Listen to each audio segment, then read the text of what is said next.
इंद्रियाणि मनो बुद्धिरस्याधिष्ठानमुच्यते एतैर्विमोह्यत्येष ज्ञानमावृत्य देहिनम्। संपूर्ण सृष्टि में माया का प्रभाव अथवा वर्चस्व बढ़ाने के दो ही बिंदु हैं। पहला बिंदु वस्तु निर्माण, दूसरा बिंदु उस वस्तु की आवश्यकता का निर्माण।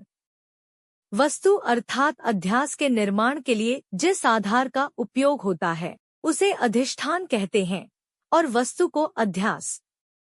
जैसे एक सुनार सोने को एक छोटी से निहाई में रखकर हथौड़ी से पीट पीट कर कई तरह के आभूषणों का निर्माण करता है, उस निहाई को अधिष्ठान और आभूषण को अध्यास कहते हैं।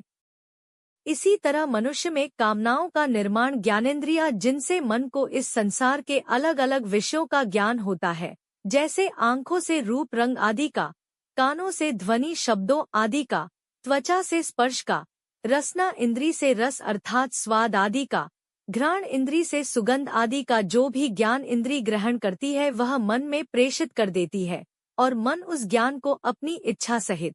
जैसे मन को अच्छा लगा आदि, बुद्धि को भेज देता है।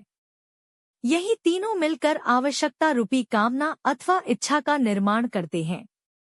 और मनुष्य इस संसार के विभिन्न विषयों की इच्छा व कामना करना शुरू कर देता है, और धीरे धीरे यही उसके मन को केंद्रित कर देती है,